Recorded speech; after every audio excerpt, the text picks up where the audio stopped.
Hey, and welcome to another episode of Muscle for Life. I'm your host, Mike Matthews. Thank you for joining me today. And if you haven't already, please take a moment to subscribe to the show so you don't miss any of the new episodes and so you help boost the rankings of the show in the various charts, which helps me because then other people can find my work more easily.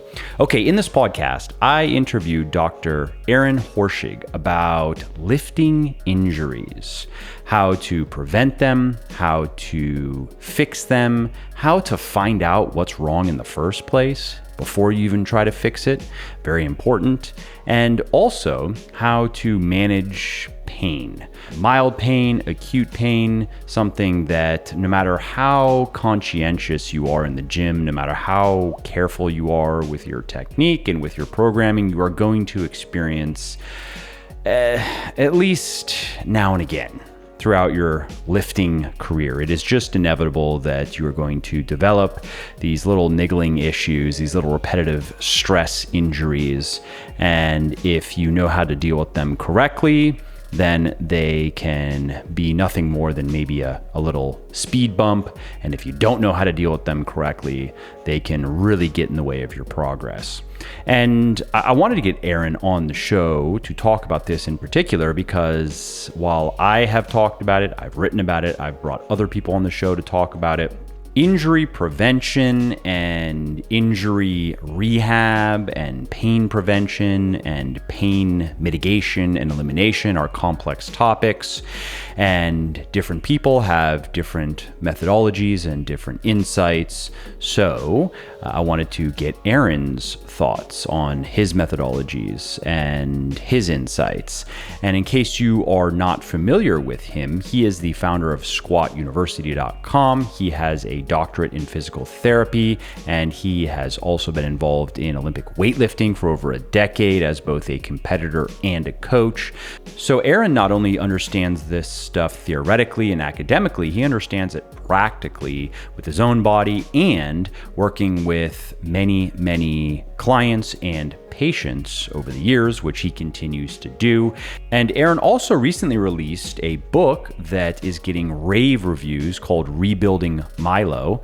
An interesting title. He explains the title in the interview, but this book is all about fixing common weightlifting injuries, whether it's knee problems, back problems, shoulder problems, elbow problems, you name it, it's in there. And Aaron put a lot of time into making the book very accessible to laymen, which I really appreciate because that's what I try to do with my work.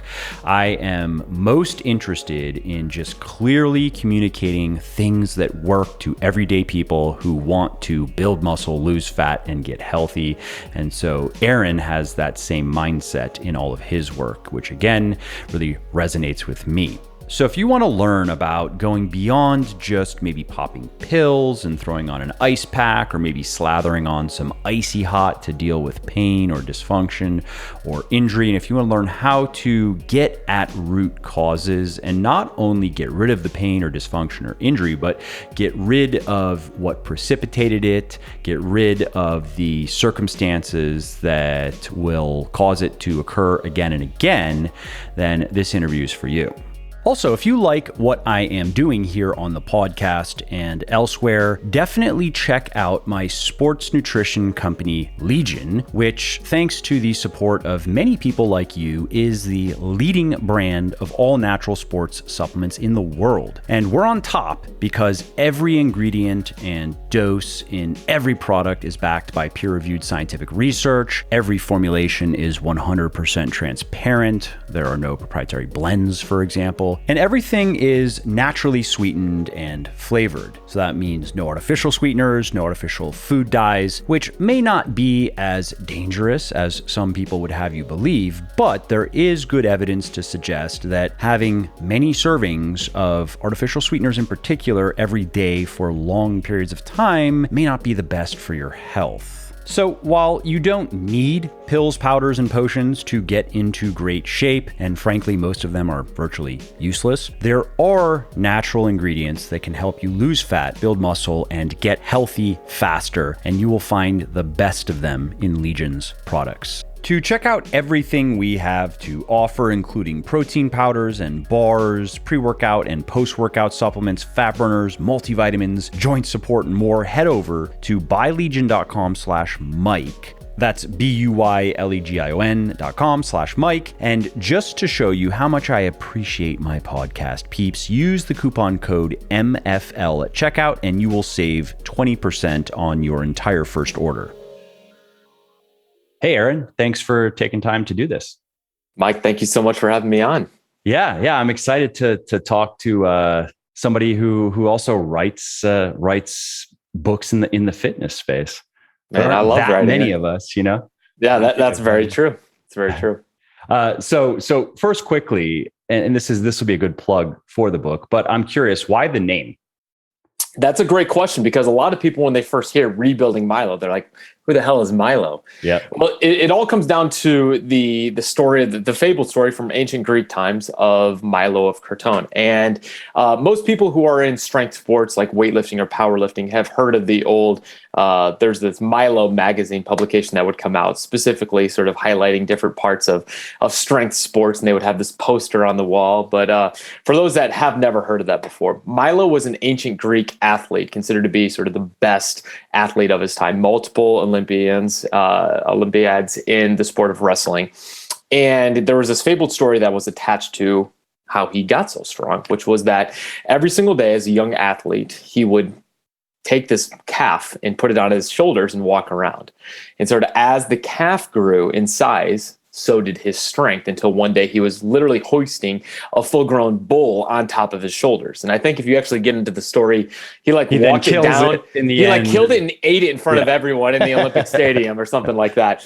But basically, the fabled story set the precedent for how we understand modern day periodization, specifically in the idea of progressive overload is how we gain strength. Now, the idea is that as strength athletes, whether you're a weightlifter, powerlifter, CrossFitter, a bodybuilder, we use this scientific principle to gain in performance, gain strength, gain hypertrophy.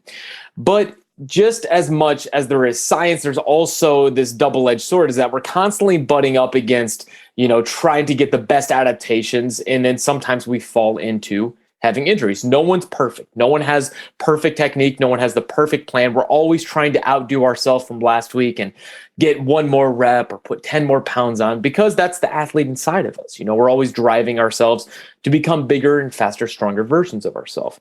And in doing so, we're always finding these small injuries. Now, in most strength sports, or even, just people who are going to the gym because they like lifting, there's never going to be a very high risk of traumatic injury. You're rarely going to see a torn ACL or just a very, very severe injury.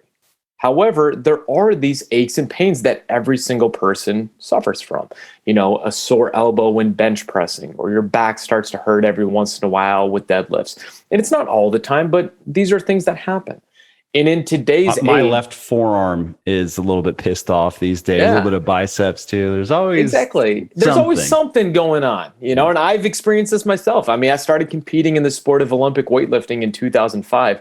And before that was even a gym rat. So, I've always been in this strength sport arena. And I know full and well exactly what it feels like to have that knee pain hurt so bad 2 weeks prior to your competition, and just all these, thoughts of anxiety run through your head. Well, how are you going to compete because you can't even squat right now without tremendous knee pain? And it's something that everyone experiences that walks into the weight room. Well, nowadays, we don't always have the best information for trying to fix those injuries. You can take the conventional route of going to a medical doctor who may or may not have any background at all in weight training. And what is the common scenarios that you go to that person, you say, my back hurts from deadlifting. He says, well, stop deadlifting so much. That's the reason you have back pain.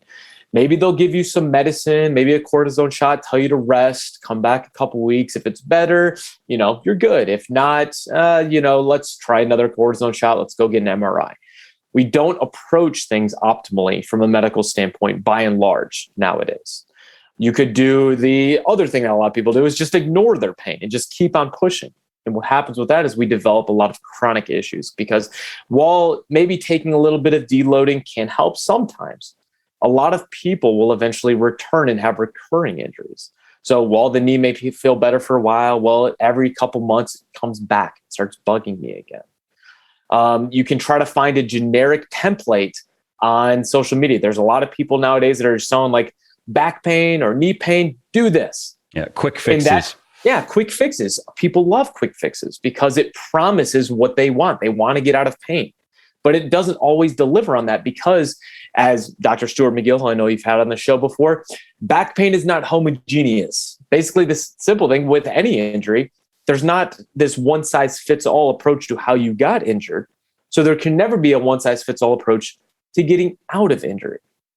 Yeah, I get asked a lot about little RSIs, and unfortunately, I know that's the case. I wish I could just give them. It is easy if somebody says, "Hey, I want bigger biceps. Here's what I'm doing. What should I do?" That's pretty straightforward. But if somebody like I had some biceps tendonitis that I've been able to stave off, but I have to work at it to keep it from coming back. And so people who will hear that on the podcast or I've written about it, mentioned on social media, they'll reach out. Oh, I'm running into the same issue. And unfortunately, all I can say is in me, here, let me tell you, it was subscap. That was very tight. So getting that worked on helped. A couple of little things helped. And that's it. There were a couple trigger points. It's hard to say exactly back on the scapula. Was it infraspinatus? Was it teres? Not exactly sure. But there was a trigger point in there. And by working on a couple of these trigger points, it actually just resolved. But that may not work for you. And that's, exactly. I understand like it's not nice to hear that because then you kind of have to go hunting you don't have to be necessarily groping around in the dark, but it is not as simple as go do 15 to 20 hard sets for your biceps every week and eat enough food and sleep enough. They'll probably grow. You know what I mean? Exactly. So basically the idea behind Rebuilding Milo was to provide that blueprint, sort of that treasure map as far as, like you said, to go digging. I want to give you that map to understand how to go about that process so that if you don't have a good doctor, a good physical therapist, chiropractor, someone that can help you close to you, I want to give you my approach to fixing injuries, which starts with a proper assessment so that you can find your individual reasons for developing injury. Now, this is nothing that I've sort of marketed as my own. I mean, I'm only standing on the shoulders of giants who have come before me. So a lot of the back pain stuff is things that I have learned from Dr. Stuart McGill. You know, there's shoulder stuff that I've learned from Mike Reinold. There's knee things that I've developed and learned from, you know, Jill Cook or a lot of other great physical therapists and strength and conditioning coaches that, you know, I've pulled all together and tried to create this one product that people can then use as a blueprint to sort of take the first crack at fixing their injuries. Because despite what you'll hear across social media or from some in the medical community, I don't believe a lot of the aches and pains that we suffer from as athletes are severe medical issues. I think it's just like Kelly Starrett said one time, you don't need to call an electrician to change a light bulb in your house. You should have the ability to do that yourself. Well, with a lot of these things that we suffer from, they're not traumatic injuries. So you should have the ability, the wherewithal to know how to navigate them. You just need the knowledge. And I think if you can be packaged and shown to someone in a way that they can understand it, then it can be empowering. So the idea behind Rebuilding Milo was to say, inside all of us is this desire to become a bigger, stronger, faster version of ourselves, to use the principles that Milo first showed us of progressive overload to reach our performance goals. Yet because that athlete inside us drives us so hard to push to become bigger, faster, and stronger, and then our body pushes back when we don't listen to that biological set point of what we can tolerate at that time, we succumb to injuries. Let me help you with this book, rebuild yourself to become your own version of Milo and have less injuries so you can enjoy doing what you love, which is, for most people, lifting some big ass weight, getting in the gym, building their bodies to what they want. That's what we all love doing. So I want to be able to help people in that regard get out of injuries. And that was what Rebuilding Milo was all about. Can we talk about, I think we should talk a bit about injury prevention and treatment. Let's start with prevention. And I'm just going to kind of just give that to you and let you tell me where you'd want to go with that. Like, are there some general principles regardless? And know that the people you're speaking to, for the most part, are, I would say, like me, like lifestyle bodybuilders. They're not, I may have some competitive athletes and some strength athletes in my orbit, but most of the people I would say are everyday people who may be in great shape, but they have 3 to 5 hours a week to get in there and throw some weights around, and they want to get the most out of that time. And they are not, though, trying to squeeze every last ounce of performance at any cost necessarily. You know what I mean? Like I had mentioned before we started recording, that fortunately I've not had any acute injuries. And probably one of the reasons for that is I haven't had to push myself as far as somebody who steps on a stage or, who is competing in an event. So I've always been able to back off if something is bothering me, because I know I can just get back to it in a month. I'll just go find a workaround and not really worry about it. But that doesn't work. Like you mentioned, if you have a meet now in 3 weeks and you've been working for 6 months for this one day. So. Yeah, I mean, I think the first thing we have to understand is that we will never be able to completely prevent injuries from happening, but we can decrease and mitigate the risk of injuries. And maybe the severity as well. Exactly, yeah, and especially when it comes down to the gym, because we provide education on what to look for. Now, there's a few principles, I think, that if adhered to, can very much so decrease the risk, and when there is risk, decrease the severity of what does occur. And really that comes down to a few things. First things first is technique in learning proper movement under load. So for example, if you're learning to squat, if someone has never been taught how to squat and then they just go to the gym and they throw a bar on their back and their back rounds like crazy as they go down and their knees cave in, that's suboptimal technique. And obviously there's a spectrum of what technique qualities are going to look like, ranging from the most perfect squat from an Olympian to a very poor squat from someone who has never learned lifting before. Well, technique quality is a huge factor in how load is distributed in the body and amongst different tissues. And that sort of brings in our next part, which is load management. Now, load management and technique are basically the same discussion, but from different points of view. So load management can be thought of at first as how much weight are you lifting?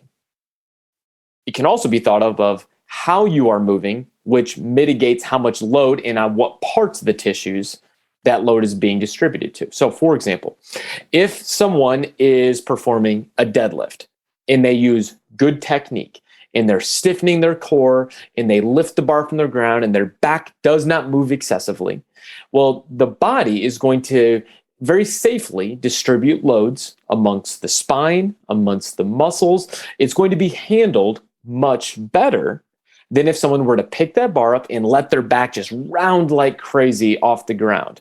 And when I mean round like crazy, I don't mean like an Atlas stone lift. So someone that's in World's Strongest Man picking up a big stone and their back is rounded over the implement, but actually it's moving. So they start off straight, and as they pull the bar from the ground, the bar or the back moves. What that does is instantly we are shifting load, we are shifting stress from a very even distribution on the spine to being very focalized or very localized on certain tissues. Every tissue within the body has a certain set biological tipping point of capacity that it currently has. And if we overload certain tissues past a certain point, that's what sparks injury.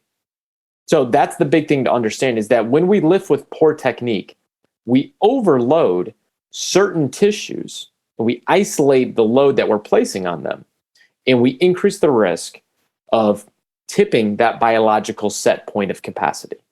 Now, we also have to understand in the same conversation is how much weight are you lifting? Because let's say a really strong athlete walks into the gym and they use poor form with very light weight. Are they at risk of injury? Probably very little, because that athlete has built their capacity likely with their training over the years to handle and mitigate some of those forces. So we have to have that discussion of where's that athlete's in that person's current capacity. So the biggest thing that we can understand is when we're trying to mitigate injury is to use appropriate loads, build capacity slowly over time, and then make sure that you're using good technique. So listening to coaches, watching tutorials online of people that are teaching proper technique, and then slowly progressing in load. What happens is that sometimes people get into the gym and they love lifting big weights and they keep on pushing weights and pushing weights. And because they get the weight up, they believe they're using adequate technique. Though if you're not doing that and slowly progressing in load and using poor technique, you can risk overloading certain tissues and sparking the injury process. So we have to have sort of the both conversation as far as what type of technique you're using and what type of load, because there's a lot that goes into it. With technique, a tip that I can share that has helped me is to record yourself doing some of these exercises with your heavy, like your working sets.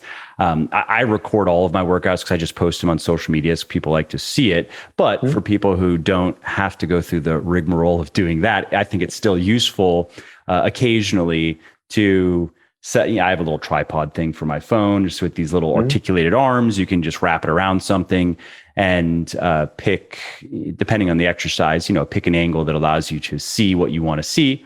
And what I've found with weightlifting, I've found this with golf and with golf even more so than weightlifting, that sometimes what you think you're doing is not what you're doing. So your perception of how you're moving, especially with weightlifting, as you get deeper into a set and now you're getting closer to failure and you have a lot of weight on your back and you're really just all of your attention is on just driving through the floor and standing up. And then you go look on camera and you see, for example, and this is something I had to work on, that as the weights get heavier and I get deeper into sets, my knees would tend to, it wasn't dramatic. It probably, it wasn't significantly increasing my risk of injury, but it was not optimal, that I would notice that deeper into the set, my knees would start to move inward. And to fix that, and I still have to do this now. And again, this reminds me of golf, where it took so many reps for me to learn how to, what they call in golf, to shallow out the club, to swing it properly. Like when you get to the top of the backswing, what you have to do to swing it properly, it feels very odd. You have to just do it again and again and again until finally it becomes normal. So I still have to do this in my squat, it feels like I'm forcing my knees past, like I'm moving them outward. That's how it feels on camera. Nope. They are dead still. They're where and if I don't do that, if I don't try to force them outward, they tend to move a little bit inward. So that's something that has helped me. And you can do that with, it's probably not necessary with machine exercises, but certainly with free weight exercises where technique is very important. I absolutely love filming my lifts, and I will do so again with the tripod for all the lifting that I do. And again, so I did compete for over 11 years in Olympic weightlifting and still train Olympic weightlifting many times throughout the week now, just as I did when I was younger, just maybe not as frequently. So I'm constantly, even though I've been in the game now for many years, I'm still constantly watching my movement, analyzing my sets during my rest periods, and making sure that I'm seeing exactly what I want to see. So if I do a set of squats, for example, I'll film that camera sometimes from a direct side view, because what I want to see is that barbell track directly over the middle of my foot. That means the body's in balance and therefore capable of producing as efficient force and power. And what sometimes you'll see is that if you get a little off balance, and often the way in which people tend to default is to let that chest lean forward just a little too far. And what happens is the bar then starts tracking over the toes. So instantly you're a little bit off balance. Now with lighter weight, often you can compensate and still get the weight back up. What happens is that the way in which you practice turns into the way in which you're going to compete. What I mean by that is if a problem happens with lightweight and you don't correct for it and work to get better and better at it, when you do go heavier, that same movement pattern is likely going to get worse because it's going to be reinforced the way in which you're training in that brain-body connection called a motor pattern.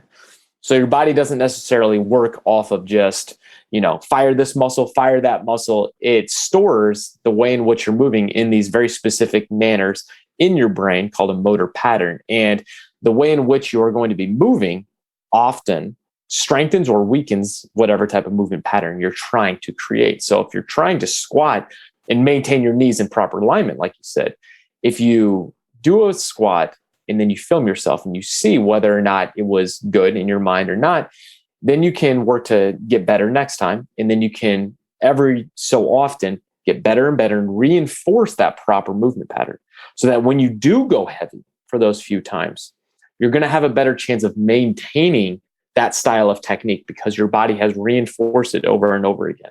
It's not just how strong those muscles can be, but whether or not your body can coordinate those muscles to have the exact same efficiency of the movement pattern at the heavier weights as well. I think that's a reason to pay attention to warm-up sets. That's something that I think of as practice sets. And whereas many people are a bit more sloppy in their warm-up sets, I try to pay close attention because it's easier to pay close attention to at least a few things in your form with lighter weights than it is with heavy weights. And now you're really going for it. And I've noticed that over time has helped, again, just seeing the feedback on video where I could notice, hey, my knees, they're doing a little bit better now. And there is the conscious effort that I've had to apply to it. But by focusing on that in particular in my warm-up sets, for example, and just getting the feeling of what it's like to stand up with some force and keeping my knees where they need to be has translated to better squatting with heavy weights. Definitely. I think every time you touch a barbell or whatever weight you're trying to lift, whether it's a kettlebell, a dumbbell, you have a chance to improve your movement quality. And a lot of times people think that only their working sets are what are important. Whereas I believe, just like you mentioned, the warm-up sets are just as important, if not sometimes a little bit more important sometimes, because you're using them also as a last chance check to whether or not your body is moving as optimally as possible before you start putting the bigger loads on.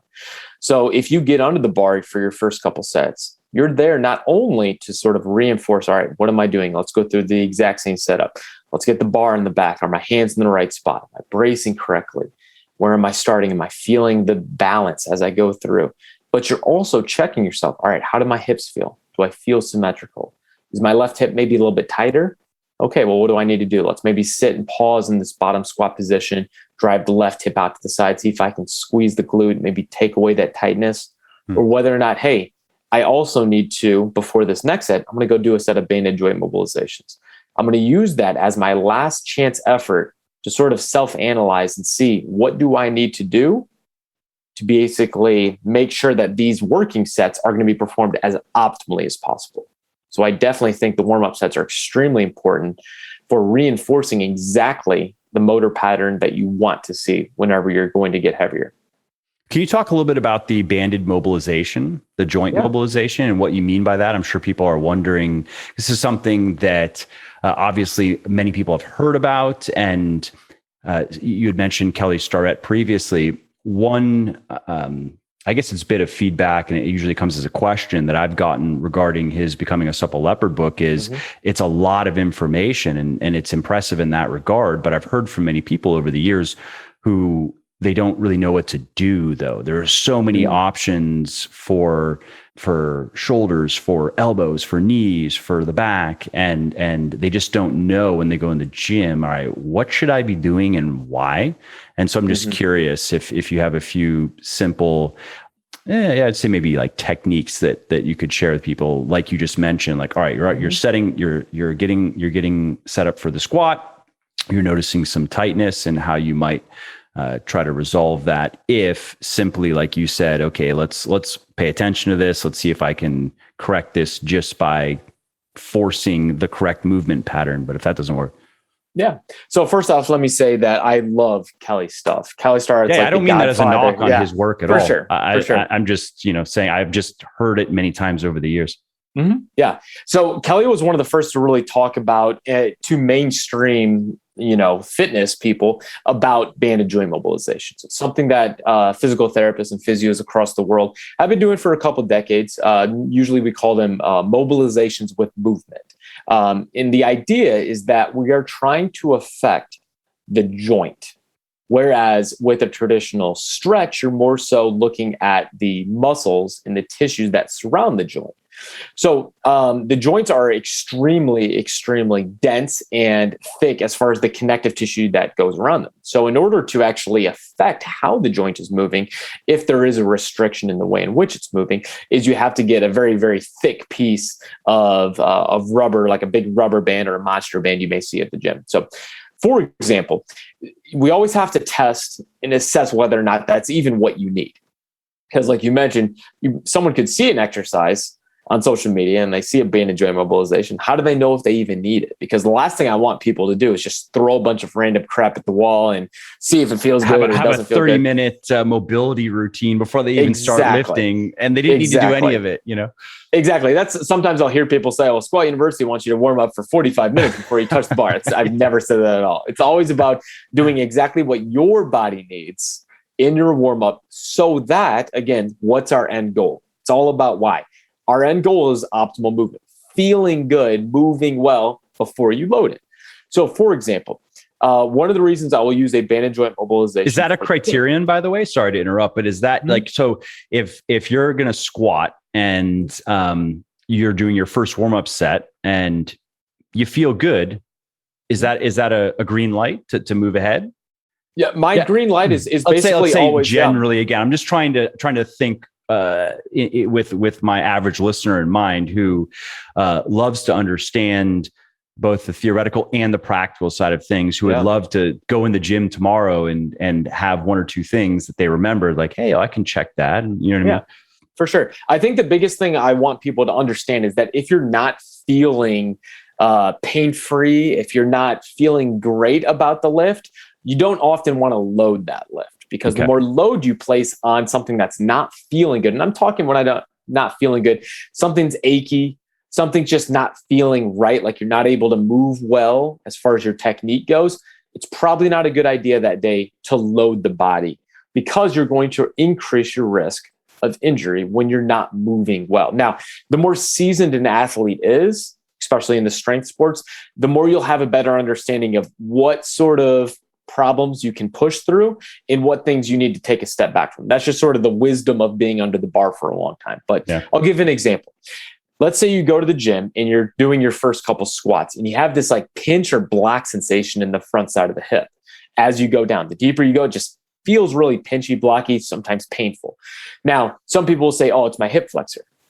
It's because it's on the front side of your hip. Well, your hip flexor is a very superficial muscle that is shortening actually as you go into a squat. So it's not often going to be the direct cause of any pain as you go into the bottom of a squat. Often what we see is that is more significant of a hip impingement, meaning the way in which the joint is moving as you go into a deep squat, the femur is moving in the socket in a way that is running in and creating sort of that pinching in the front side of the socket as you go into a deep squat. Now, it could be due to a couple of different things, but one of the helpful tools often is a banded joint mobilization for two reasons. First off, what it does is help create a little bit more motion within the hip socket, and you can perform it. And for anyone that wants a visual of this, if you just YouTube Squat University, how to fix a hip impingement, you can see this exact motion played out. But basically what we do is we distract the joint a little bit. We give a little bit of pull on it with a heavy band. And then we create and work towards improving hip internal rotation for one part of it. And then we create also this neuromuscular re-education, basically simply a way of saying we turn your butt muscles on a little bit better with the external rotation. So there's different parts of the banded joint mobilization. One to aim to improve mobility, one to aim to teach the body how to keep that mobility. And basically, the idea is that we're trying to create more freedom of movement. And the big thing is also test and retest. Once you're done with the joint mobilization, see if it was worth anything. You need to get down on the ground and perform a squat again and see, did it actually change? Do I feel like I have more freedom of movement? Am I able to squat down and have less of that pinching pain? If so, all right, now you just improved the issue that you had. Now you're free. If you're feeling better, now we can continue to load that pattern. So the last thing we want to do is just continuing to push through pain. You always want to listen to your body. And that's a process. It takes time. So if you're very new to the gym, it's something that is going to come with more reps and learning. And unfortunately, sometimes we learn these things the hard way, is that you push through something and the next day it's really achy, but that's part of the process. But the better you can learn to feel your body and to know what things you can push through, what things you shouldn't, and also in that case, what things can you do in the short term to mitigate and help your body feel a little bit better. And banded joint mobilization basically can be a very helpful tool when applied correctly to improve mobility, give yourself access to a restricted problem to allow more freedom of movement. Sometimes, in certain cases, take pain away completely. Yeah, something that I've said for a while is, and this is particularly to people who are newer to strength training, is if something hurts and you can't resolve it, then find something else that you can do that doesn't hurt. That's been my general advice. Yes. And I do that in my own training. I'm willing to push through a little bit of discomfort. Like, okay, my left forearm is a little bit annoyed. And so now for the next probably month or so, I'm not doing any palms down pulling because that just aggravates it. I'm doing neutral palm, palms facing pulling, and I'm doing hammer curls instead of regular curls. And I've had this issue before. Unfortunately, what triggers it is usually an overhead press where my forearms are not perfectly they're not at that 90 degree. They're a little bit in. And then when it gets to the bottom and it loads at the bottom. And so this has happened before, but I know, okay, then what I need to do is avoid the things that are causing pain. Now, if I were to stop those, even the hammer curls and any pulling whatsoever, it may get better a little bit faster, but I'm not really willing to do that. So I'm okay with the slower recovery. However, if something hurts and I can't resolve it, what I'm doing is I'm finding an alternative exercise. So if it were a back squat and it was just my knee is not liking it and I can't resolve it, and I've had to do this before, then I'm going to do a front squat. Does that feel good? All right, I'm going to do that. Or I'm going to grab the safety bar. Does that feel good? All right, then I'll do that, Yeah, I'm a big fan of the slogan, train what you can train while you fix what you can fix. So in that scenario, if a back squat hurts, but you can front squat without pain, okay, now we can front squat. But in the same sentence, we must understand why. Why does a back squat hurt? Because the idea of just avoiding an exercise in the short term, while it may allow some of the symptoms to decrease, you're left not knowing why that problem even came in the first place. So that the next time you go to back squat, will it come back? I don't know. Oftentimes, that's why we see such high rates of reoccurring small aches and pains with people, because they never are addressing the why. So that's the goal with a lot of the content that I create for free every single day across every single social media platform, is the idea of saying, I want you to be empowered with some of the steps and tools and tests that I do constantly as a professional in a physical therapy setting. I want you to be able to try some of these on your own so you can try to take a crack at what's that why. Because the idea of, I have knee pain, it hurts. Well, I still want to train. All right, well, here's something you can do. RDLs, those feel good. Awesome. Go train RDLs. You're at least getting some posterior chain activation.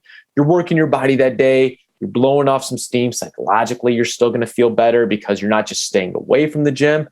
Physically, you're still building and maintaining some capacity because you're still training your body. But then let's also always try to get down to the cause, the root cause of problems. And sometimes it just takes a little bit of testing, a little bit of time, but that's where having the empowerment, and good guidance, and which is where your work comes in. And that's what I'm trying to give to people is I want you to have that guidance, but I want to try to speak to you in a way that you can understand.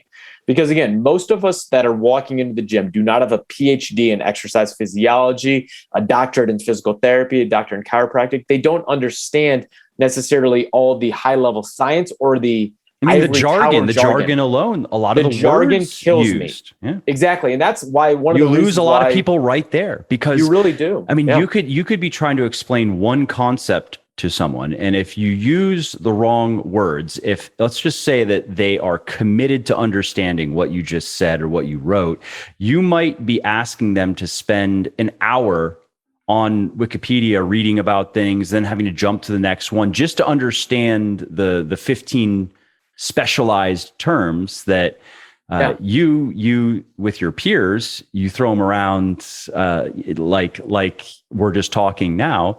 But for a layman, that can be a huge block to learning. It can make the learning curve very intimidating. It's extremely intimidating. And what happens is that if you're not using language like that, you become less empowering for the individual because they're not able to actually take control of the situation because they don't know, they don't understand. And that's where we need to come as fitness professionals, is teaching people on their level and not trying to talk down to them, because you could be the smartest person in the world, but if you can't connect with someone and give them some knowledge to where they can then become empowered to take control of the situation, you're not being effective at all in what you're trying to do. I would rather someone say, hey, you were able to give me this piece of advice and that changed my life, rather than, man, you're the smartest person in the room.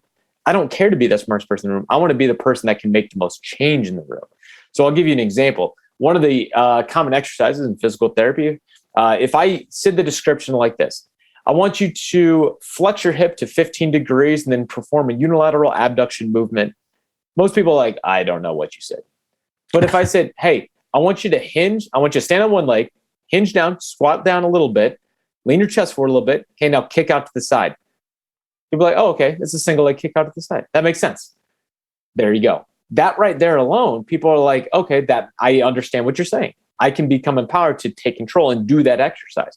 So it's the same thing with a lot of testing and protocols, is it's just, we have to be able to teach people how to understand, to do the most simple things. How can you screen to understand if lat stiffness is a part of your shoulder pain? Well, let's try this simple test. And again, those are things that, yes, I have in Rebuilding Milo, but I give away for free every single day across every social media platform. So if people want to go and, squatuniversity.com, I've got a ton of blogs. They show all of these simple tests and measures and things that you can try on your own, but are all written in a way that most people should be able to understand.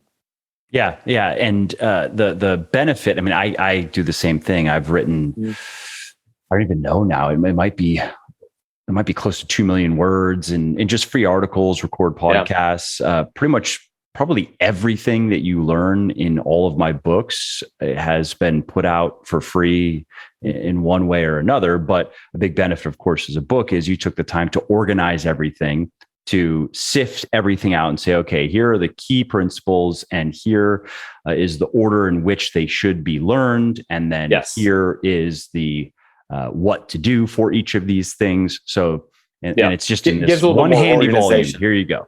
And that's that's worth the $20 or $30, or even if the book's $40, that's well worth it. Completely agree. If you like what I'm doing here on the podcast and elsewhere, definitely check out my sports nutrition company, Legion, which, thanks to the support of many people like you, is the leading brand of all natural sports supplements in the world. And so let's shift now and talk about treating injuries, and something that I get asked about, and something specifically people ask about is ice. Should I be icing my injuries and every day forever until it feels better? I do not recommend ice at all anymore. Now, this is actually something funny, because I had a conversation with a patient of mine who's probably about 12 weeks out of a knee scope procedure. So they went in, removed a little scar tissue and cleaned up his meniscus. And he had seen another physical therapist for the first 8 to 10 weeks. And he was talking to that physical therapist, and the physical therapist told him, you should be icing every single night. And even really, from here on out, if your knee's a little achy, once you're done with the workout, you should put some ice on it. That is worst information. But it all comes down to education. We have to understand, well, why are we doing these things? And a lot of it can be traced back years and years to just misinformation in the way in which ice was even intended to be used in the first place. So originally, if we go back in history, ice was used rarely in the medical world. If anything, it was used with amputations. If you were trying to, sew someone's finger back on, If you cut your finger off, you're going to put it on ice because it's actually going to allow preservation of some of those cells so that the tissues can be sewn back together. It's going to not allow a lot of cell death when you have something like that. However, in 1978, a doctor by the name of Gabe Merkin wrote a book called The Sports Medicine Book, in which he championed the idea of using ice as a method of treating acute injuries. And people know this nowadays as the RICE method, the rest ice compression elevation method. So if you sprained your ankle as you were a kid, what did people tell you to do? Hey, put some ice on it, elevate, compress with a tight sock, something like that. That's the method to best treat injuries. Now, I will say the one thing that ice can be helpful for is to decrease pain. So if you are in a tremendous amount of pain, throw some ice on it. It's not the worst thing in the world. But ice is actually not as beneficial as many of us think. Now, what ice actually does is it slows and delays the healing process. And this is something that is validated by plenty of research. In fact, you will not find a single piece of research out there, scientific evidence, that shows that ice is beneficial and helps optimize the healing process at all, other than it helps decrease pain, which is, in fact, why Dr. Gabe Merkin, the person who coined the RICE terminology in the early or later 70s, came out in the mid 2000s and actually recanted his statement. And he said, I was wrong about ice. And in fact, the use of ice with acute injuries delays the healing process. And we can be much more optimal in other ways. So let's talk about people exactly, wondering, why is that? Yeah, let's talk about it. So let's say you sprain your ankle. Well, when you sprain your ankle, there's a couple things biologically that are happening. First, you have a lot of damage to certain tissues in that area. Now, what happens when you have damaged tissues is your body has this inflammation sort of spark that happens. And you're going to have a lot of small cells called macrophages, and they come to the area, and their goal is to sort of clean up, almost like Pac-Man. Their goal is to clean up and eat up all these damaged tissues and cells that have happened because of the trauma. Now, as those macrophages come into the area, they also pull with them fluid. That's the swelling that comes along with injury. It's just sort of like a side effect of the inflammatory process. Now, when you have that swelling come into the joint, it is almost stiffening the joint, because a lot of times what we do is we put ice on top and it just slows everything down. It traps the swelling within the area. Think about an injury like an accident that were to happen on a highway. And the macrophages and the white blood cells, the other ones, they come there. They're like the cleanup crew. They are the fire department, the ambulance, the tow truck. They're there to come and clean everything up. Well, if you ice an area, it is as if you're putting up a roadblock and you're just stopping everything from getting there. So you actually delay the proper healing process that is trying to take place. Now, a lot of times people will say, well, I don't want swelling in my knee or my ankle. Well, I need to get the swelling out. Swelling is neither necessarily a good or a bad thing. It's just a secondary side effect of the inflammatory process. The problem happens is when swelling accumulates around that area. And anyone who's had a sprained ankle knows exactly what this is like. Yeah, I sprained my ankle years ago. Yeah, it was the annoying. ankle just blows up. Yeah. The reason swelling stays in an area is because we stop moving. They say movement is medicine. Well, whenever you have that injury, all the cleanup cells that are there to go and help spark the process of cleaning up the bad damaged tissues and sort of regenerating a lot of the injured tissues, they all come to the area through the bloodstream, which is pumped through there by your heart. So you have this automatic generator that's pumping the tissues or the different cells through that area. Well, unfortunately, swelling doesn't move through our blood flow system in the exact same way. It actually travels through a totally different network of systems called your lymphatic system. And your lymphatic system is completely passive, meaning that the only way any fluid moves through the lymphatic system is through movement. So you have to have movement in order to remove swelling. Well, if you have a sprained ankle and you prop your foot up and you don't move it, you have no movement. So that's why swelling accumulates around the area. So if you're putting a bag of ice on it, you're actually trapping all that swelling that's already accumulated there. You may stop more swelling from coming there, but the second you remove that ice pack, swelling is going to come because it is following the cells that are trying to get into that area to clean up the damaged tissue. So what we would rather do is to try to move the injured area in a way that promotes a removal of that swelling, but not in a way that continues the damage. So for a sprained ankle, you may try to do some ankle circles, some ankle pumps, try to do some movement that is relatively pain-free. If you cannot move at all because it's just so painful, you can use something like a neuromuscular electrical stimulation device that can help simulate muscle pump. And sometimes you guys may know these as like a Mark Pro Power Dot, a Compex unit. Basically, they attach electrodes to certain muscles, and doesn't hurt, but it's sub-fatiguing muscular contractions that create that pumping action to remove swelling. So when someone comes to me with an injury that has swelling, I don't throw them on ice. I throw them on an NMES device and be proactive at taking swelling out of that area, getting good blood flow to the area as well. So we're optimizing the entire healing process without just slowing it down and trying to numb the area up. And what else can people do to treat? And we're probably looking at repetitive stress injuries is going to be the most common amongst everyday weightlifters. More serious stuff, whenever people reach out to me with something more serious, I always recommend that they find someone ideally like you. I'd say find a good physical therapist who ideally has worked with athletes. Like, I mean, I would say you would be the archetype of who I would send them to, but they may not be able to actually work with you, but ideally be a physical therapist who also is into weightlifting and understands. But if it is just, hey, I had some biceps tendonitis that fortunately is mostly resolved. Like I said, I still have to work to kind of keep it at bay. What are some other things that people can do? And also, before you answer that, let me just quickly comment on ice, and I'm curious as to your thoughts. So when I was dealing with that biceps tendonitis, I did notice that, so where I would feel it is in the bicipital groove. And the solution was I had to stop bench pressing. I could do chest flies from a low position. I believe I could do dips, but I stopped barbell pressing because that was just it aggravated it too much.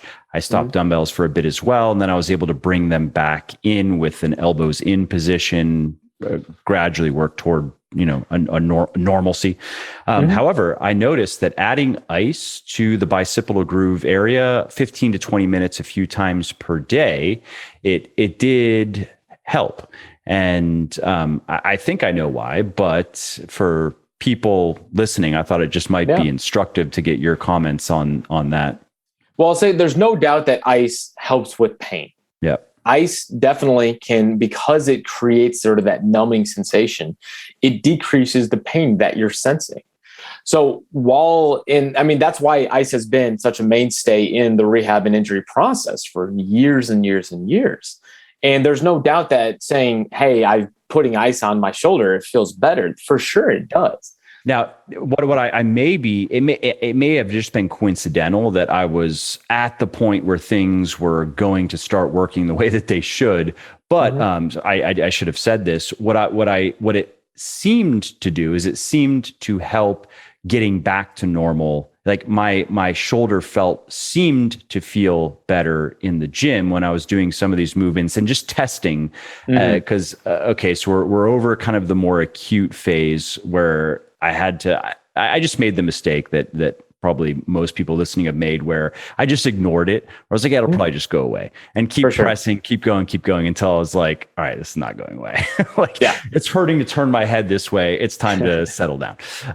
And so I got over that phase, and I was clearly in the recovery phase, and adding the ice, it did seem to speed that process up, but it may not have. It may have just been a placebo, or it was going to happen regardless, I'll say often what would be happening is that by icing, you're creating an environment where you're not sensing that pain as much. So you're more apt to actually work the body and perform exercises in a more pain-free zone, which then can allow that healing, because that's where the movement is medicine actually takes place. So it's not that it's a placebo completely. I think there actually is a reason for it, is that you're creating an environment where you're not sensing the pain as much. So you're allowing your body to move. And then that's where the healing actually comes in. Now, I'll say for anyone else, usually what I say in that instance is, okay, well, instead of icing, because what could get better in 5 weeks, if we can shorten that up to 2 weeks, we can be more optimal. We just have to take a little bit different approach of understanding, hey, this movement creates a little bit of pain. This movement creates no pain. This movement creates a lot of pain. We then have to just be that much careful about choosing the right exercises so that we're optimizing that healing process as best as possible.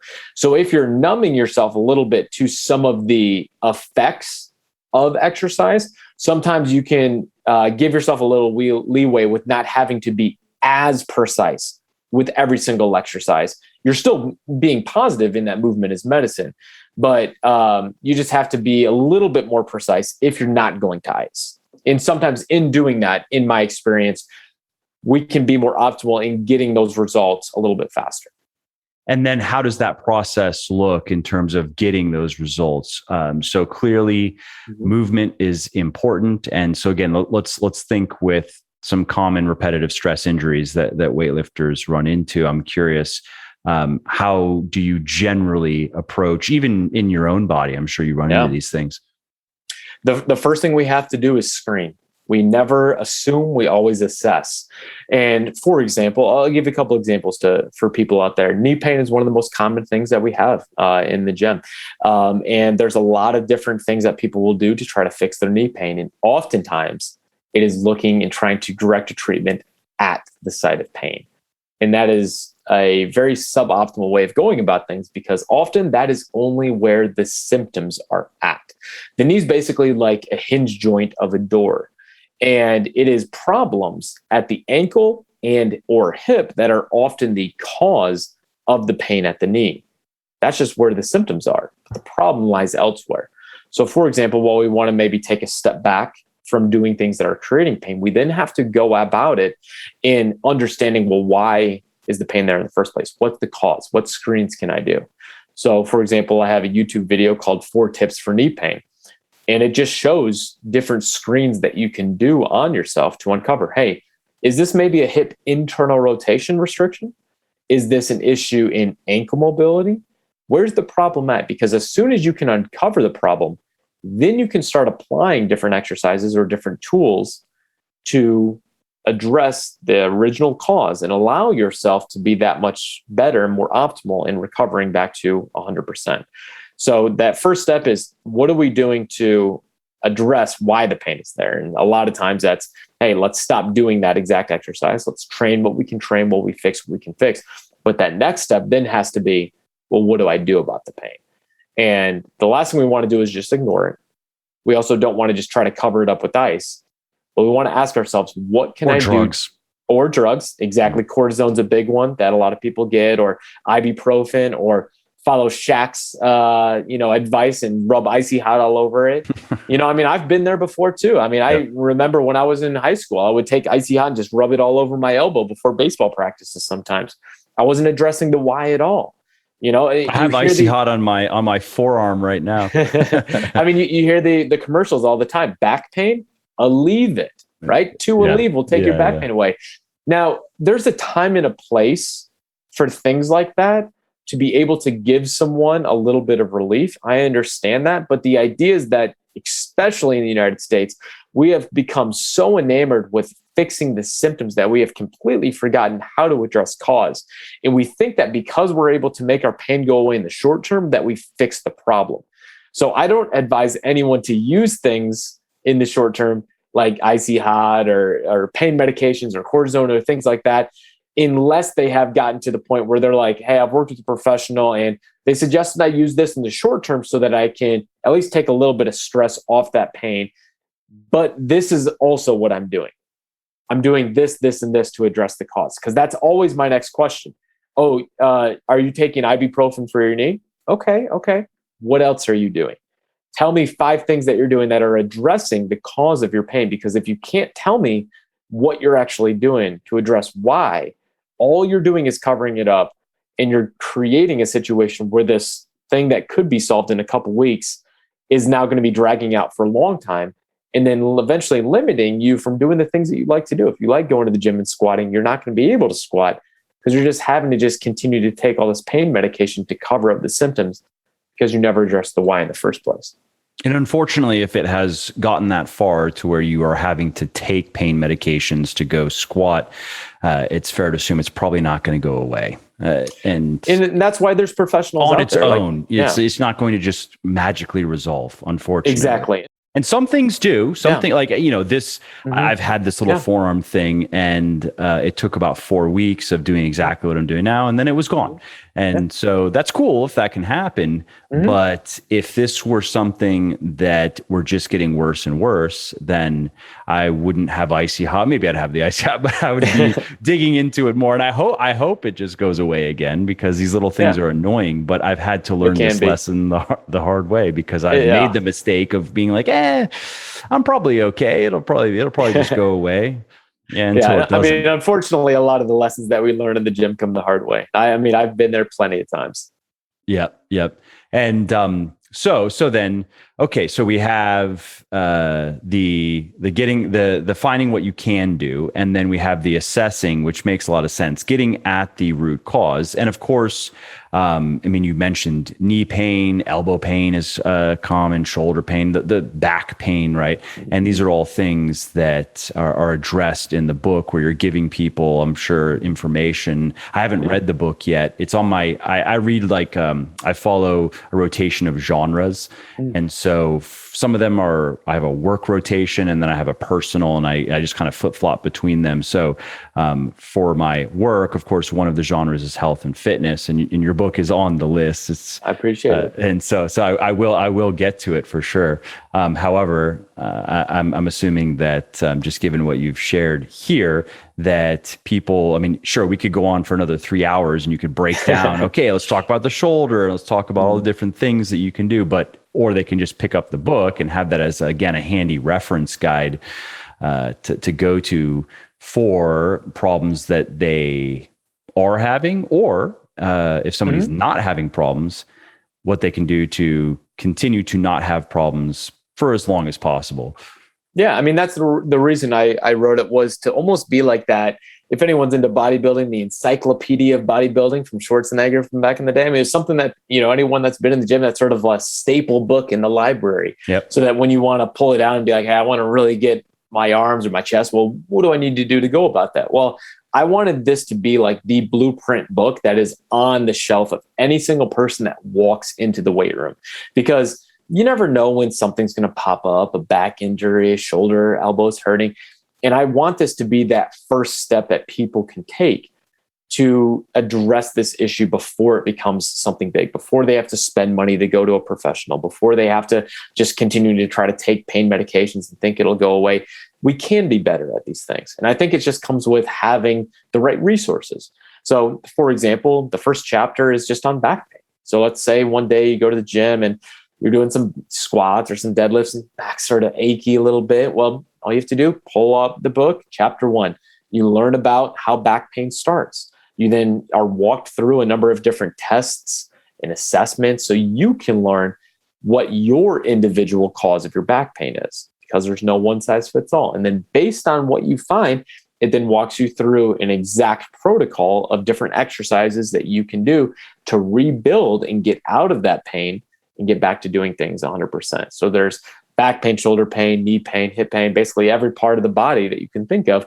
It's a reference guide, basically a tiny physical therapist in your pocket that you can then pull out at any time that you want. One of the analogies that I used earlier in the book was that when Apple was first making the first iPod, it was, the idea of having 1,000 songs in your pocket or something like that. And it was revolutionary. Well, the idea behind Rebuilding Milo is I wanted to have the entire access or library of how I approach physical therapy to help athletes who love being in the weight room. I wanted them to have instant access to how to maintain that love and their body health for as long as they want. So that's where, like we talked about before, you can go and find everything that I talk about online through blogs and videos and stuff like that. But it's that reference guide all smashed into one with direction, clear descriptions, great, treasure map as far as, how to take this step to this step to this step, and some really cool looking pictures and graphics that the publisher was able to help me out with.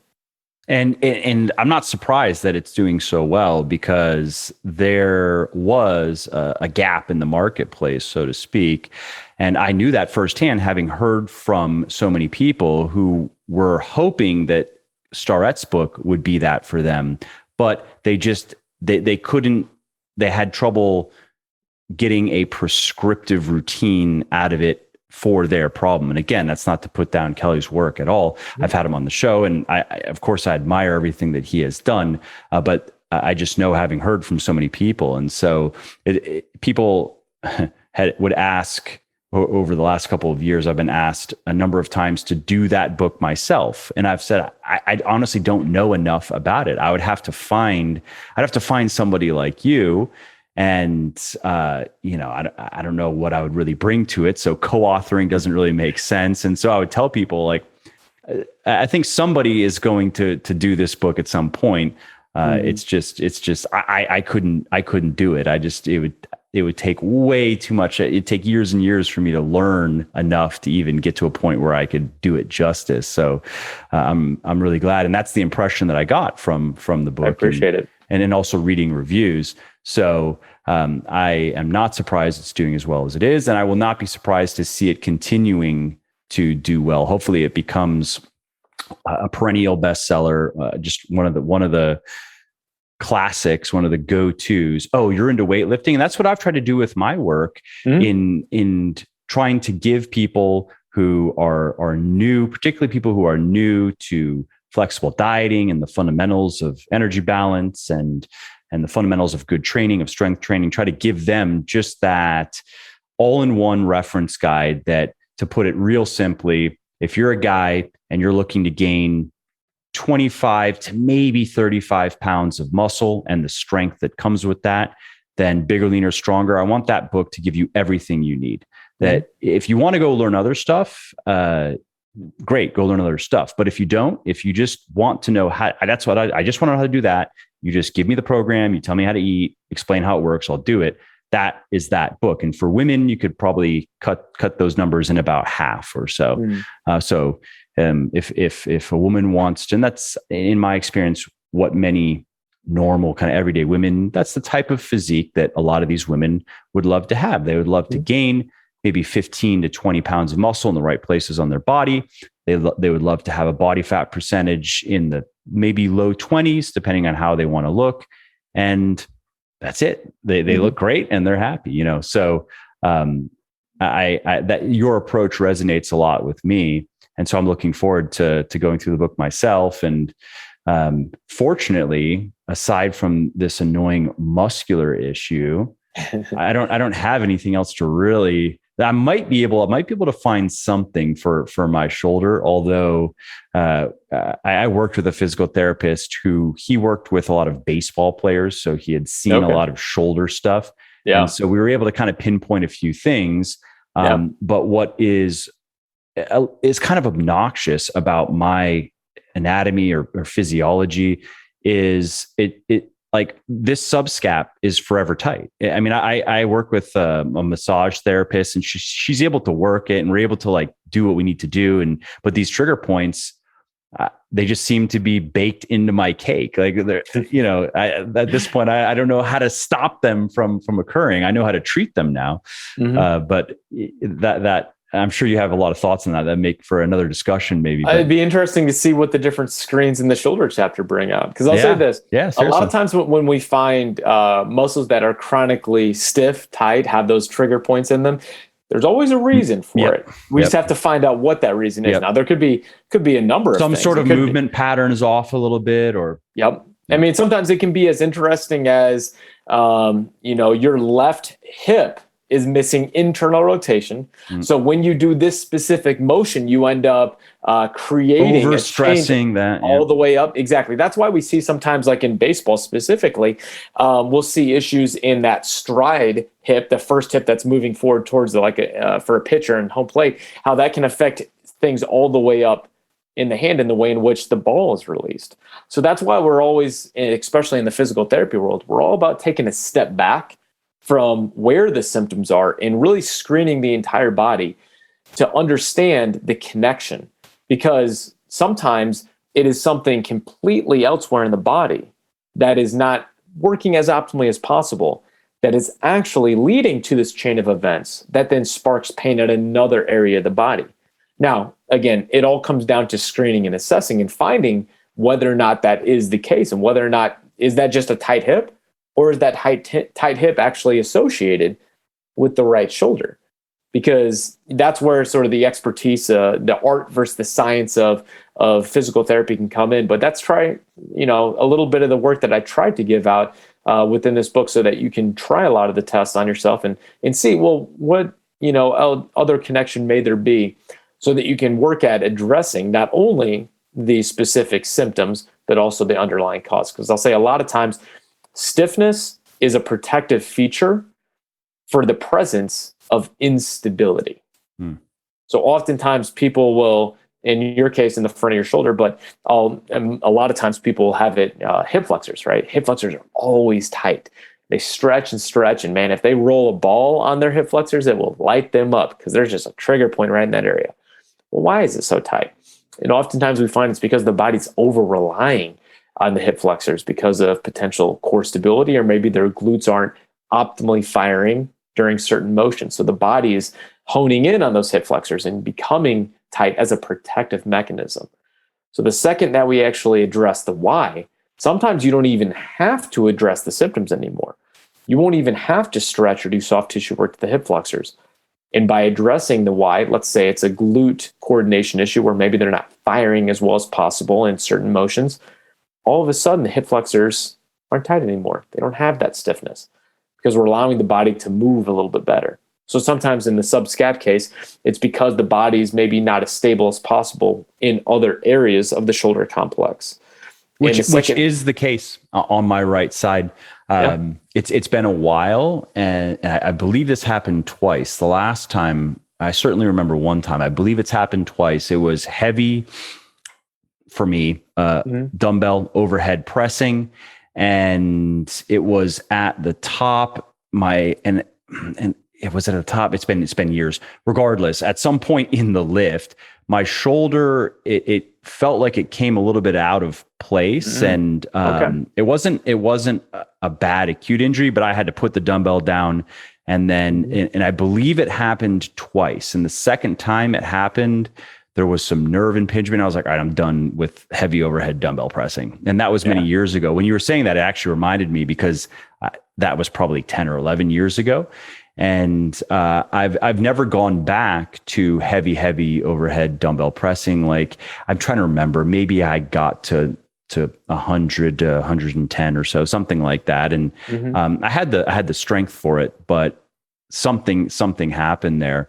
And so what I've noticed with dumbbell pressing, I now just don't go as heavy. Like, I'll do Arnold presses now, because I can get, I did 60s today for sets of 6 and had maybe 1 or 2 good reps left, like, as opposed to having to try to load. If I'm going to load heavy, then the barbell has always felt stable. But I do still notice actually a little bit of, let's just say my right shoulder, it feels a little bit less stable, and it just doesn't feel it can't move as nicely as my left shoulder. So, So that feeling of not moving as nicely, that's, first off, you have to understand that that's a great thing that you can feel that, because you're aware of the movement issue. And a lot of times people aren't even aware, first of all, that they have that different side to side. But then that's really where you would then attack with the proper exercises, whether that's a mobility, stability issue, which again, these are all outlined in the book, but underlying that why and then addressing it with different exercises may be allowing you eventually to get to the point where you feel much stronger in that overhead position, with less need for ever doing soft tissue work to the subscap again. So, and that's the big reason, is that there's a time and a place for soft tissue work for sure. Minimally, it feels good. It feels great. Yeah. And sometimes it'll be that, oh, this feels so good, but it's a pain, but you know, it's going to feel much better afterwards. You know, like I always tell people when they're doing soft tissue work, pretend like you're going to a mean massage therapist. Now, to any massage therapists out there, I'm sorry for that, but it's the idea that when you get on a trigger point, it doesn't feel great. It's going to hurt. But when you get off of it, you're going to feel that much better and that much more freedom of movement. The next question, just like I said before with the ice, all right, you're doing this and this. Well, what else are you doing? Yeah. Is that any type of soft tissue work must always be followed with, well, what else are you doing after, to address why is that area so stiff in the first place? Yeah. So just different things that I enjoy doing that'll be interesting to see your response to. I'm a big fan of things like Turkish get-ups, because the idea is that you're moving your body through a wide range of motion and specifically stabilizing your arm eventually into that overhead positioning. So it requires the body to really bring that strength, stability, but also through a variety of motions and through high levels of mobility, which eventually is moving overhead. Yeah, I'm going to read the book, and I will, once I'm through the shoulder area, I'll run through whatever screening is in there, and maybe I can shoot you an email and let you know. Yeah, for sure. Because I would be, I'm totally open to adding some extra work into my routine if it means that I can increase the stability and just make it move a little bit better. Which, to your point, you're absolutely right. I'm not doing anything else. I guess the only defense I have is it's not a major issue. Like, it doesn't get in the way of anything per se, but it would be better to resolve it, because if I don't do anything about it now, 10 years from now, it may now just be chronically worse. And then I'm sure it will be harder to resolve then than it would be now. So might as well do something about it now. For sure. Anyway, this was a great discussion. I really enjoyed it. And I would love to have you back again if you're anytime, open to do that. Sure. And I'm sure we can find. I appreciate having me on. Yeah. Yeah. And again, the book is Rebuilding Milo. And anybody who, I would say anybody listening who, if you're lifting weights a few hours per week and you're fairly strong and you're taking it at least a little bit seriously, it sounds like it's a fantastic book to add to the library. And I look forward to going through it myself. I appreciate it. Well, I hope you liked this episode. I hope you found it helpful. And if you did, subscribe to the show, because it makes sure that you don't miss new episodes. And it also helps me because it increases the rankings of the show a little bit, which of course then makes it a little bit more easily found by other people who may like it just as much as you. And if you didn't like something about this episode or about the show in general, or if you have ideas or suggestions or just feedback to share, shoot me an email, mike@muscleforlife.com, muscleforlife.com, and let me know what I could do better, or just what your thoughts are about maybe what you'd like to see me do in the future. I read everything myself. I'm always looking for new ideas and constructive feedback. So thanks again for listening to this episode, and I hope to hear from you soon.